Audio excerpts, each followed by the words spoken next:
Welcome, ladies and gentlemen. Today, I've watched a video of William Ruto, and the way I have studied his mood in the video that I'm about to display, you will realize that William Ruto is a panicked man. Number two, when Raila Odinga gave ultimatums, he gave a room for a conversation. But they underrated Raila Odinga, huyu mzee wa kitendawili, huyu mzee wa kung'oa reli, huyu mzee wa maandamano. They never took serious issues and ultimatum of Raila Amolo Odinga. Why is it that people now sweating? Why is it that people are complaining? Then when you dared Raila Odinga, then you underrated him. This is the result. Why are you people complaining? Clergy day in, day out, giving press conference. Clergy, you people, just stay with your press conference. You, William Ruto, just keep your complaints. The same to other people that are feeling like Raila Odinga is doing a wrong thing. Let him now do a wrong thing because you underrated him. When Raila Odinga yesterday came out to announce a national holiday, I've heard some people saying that sisi tutaona lazima watu wafungue biashara. No one will operate, no one will have his business, yet he is panicking. That's the reality. When Raila Odinga gave ultimatum, he gave a room for conversation. And this conversation was not handshake. Conversation does not mean that Raila Odinga wants any slot in the government of William Ruto. Whatever he wanted them to come out to address, the number one was that the server can be opened. The issue was about the servers. Number two, the cost of living must be addressed. Then electoral injustices must be addressed once and for all. I want to ask William Ruto today, if truly you believe that you are a legitimate elected president of the Republic of Kenya, go and encourage IEBC. Let open the server. If we will found that you are the president, or rather you are elected, you won election, we are going to have peace forever and ever. And you will finish your term without any noise, without any negative criticism, because you will be lawfully elected as the president of the Republic of Kenya. So this threat that you're giving people that, enough is enough, enough is enough, I want to say, let it be the way it will be, but let us address the issue of electoral injustices once and for all. We don't want to march again, to have protest, mass action. We want to build our country. So I've seen him now in the video that I want you to watch. He has come out to say this. And we must tell my good friend Raila Odinga, you cannot, enough is enough. You cannot continue to blackmail the country. And we have no problem with you organized demonstration. But please, it is your responsibility to work with the police to make sure that the rest of the citizens of Kenya, their lives are not disrupted, their property is not destroyed, their business is not affected, they can go to work, you can carry out your demonstration. Tunaelewana? Ama ni aje? Si namna hiyo? It is just a fair game. Hakuna haja ya kusumbuana. We are a nation because we have decided to submit ourselves to the Constitution and to the laws that govern our country. It is the way to be a nation. And I want to tell our friends,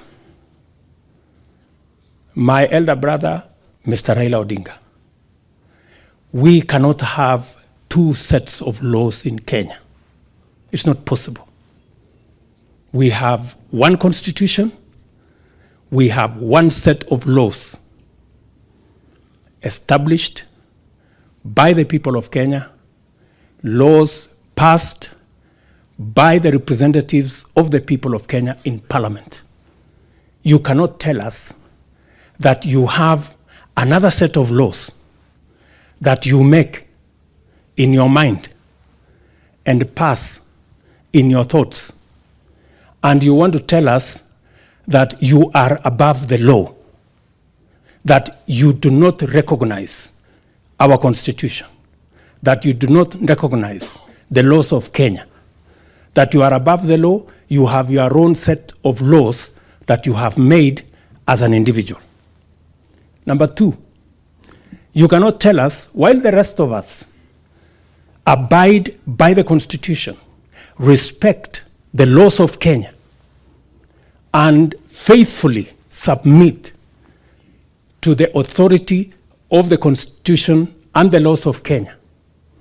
You want to tell us that you have your own set of laws that you enforce through ultimatums, demonstrations, that you enforce by force and blackmail, using chaos and violence. It cannot be the case.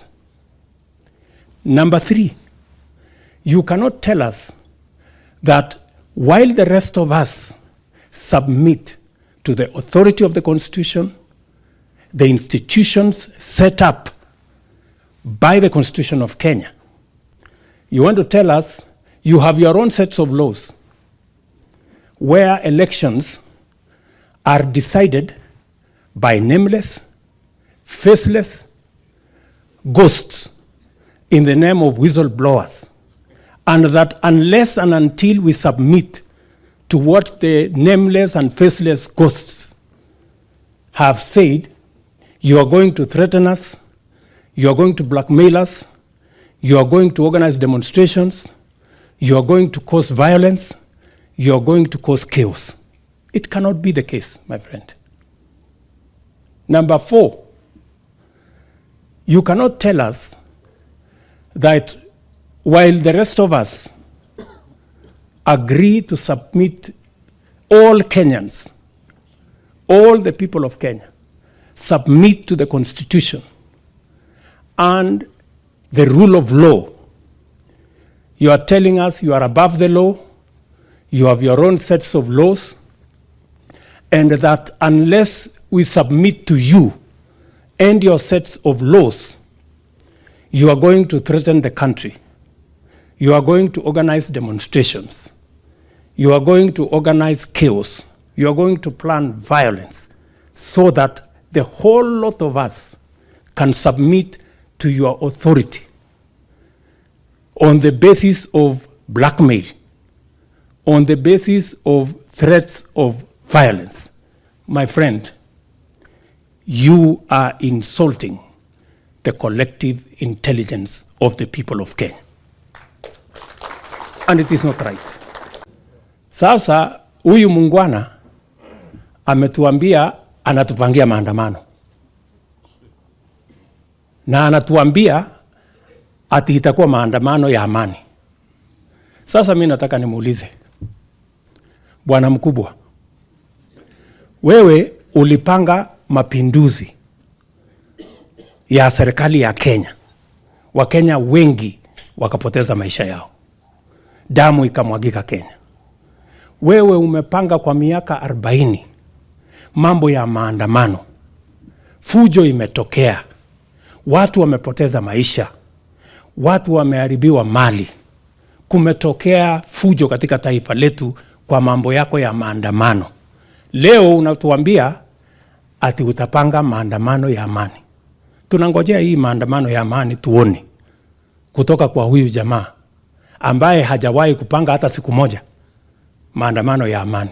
Maandamano yote amepanga kwa miaka 40 ni ya fujo. Watu wanaharibiwa mali yao. Watu wanapoteza biashara zao. Damu inamwagika. Anatuambia ati amebadilika leo, ati atapanga mambo ati maandamano ya amani. Mimi sina shida kama rais apange mambo ya maandamano ya amani, lakini mimi nataka nimpatie ushauri. Aketi chini na polisi wakubaliane hiyo maandamano itakuwa ya amani kwa njia gani.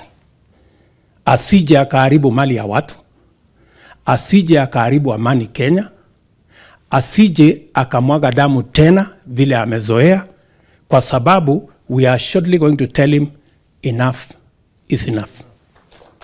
You cannot continue for 50 years to blackmail the nation, to cause. So when you look at William Ruto, is someone that has already panicked. Because something that is going to happen on Monday, it is not something that is just in his eyes. It's something that he's trying to guess what is going to happen. Because some people are telling him that be careful with Raila Odinga. He's capable of overthrowing your government. Because he has planned this long time ago in 1990s. He's a man that is well known. When he gave out his ultimatum, that those people who are day hard, even if Raila Odinga will announce something that is not in accordance to constitution, they will follow. Because to them, Raila Odinga is always right. It doesn't mean that they're worshipping Raila Odinga. But the truth is, can you have a conversation of servers? Can you have a conversation of this issue of cost of living? Can we have a conversation how you came out promising Kenyans, but you are not doing it? Those are issues. We don't have any problem with your government. Do whatever you want. Employ even your daughter in your government. But one thing that you want to understand is that even if you are lawfully elected president, can people feel like they are in their country? Cost of living must be lowered. Do it whatever you can do. As a president, do whatever you can do so that people can afford hunger, people can afford electricity, people can afford water, people can afford fuel, people can afford to take their children to school without any burden school fees. That is whatever Raila Odinga is addressing. I've not seen any problem that Raila Odinga has come out against his statement. Whatever he is doing is that let us have a conversation of certain issues. Raila Odinga at this moment, he doesn't want handshake. Raila Odinga wants a conversation of servers, a conversation of cost of living, a conversation of Kenyans. So when I see some people now that crying, people are shedding tears, people are sweating, it is because you underrated Raila Amolo Odinga. So the man that you underrated now has come out to tremble your grounds. Why are you coming now to say enough is enough? You're threatening Raila Amolo Odinga to do this, to go and consult police officers. Raila Odinga will go without even consulting, because it is not a must. I can come out and demonstrate because I have a problem. My right and freedom must be met. But so to tell me that I must go to police, then the only thing that I know is demonstration is in the Constitution of the Republic of Kenya. As long as it is peaceful. As long as it is peaceful. Now, to say enough is enough. Now, you're threatening people. Why are you threatening us? Then, you are given ultimatums. So, stop creating a confusion among ex-Kenyans. Now, it seems like you are right. Now, you are on a right direction. No, not really. Ladies and gentlemen, what are those? Drop your opinion at the comment section below. Bye-bye. Till we meet on another video.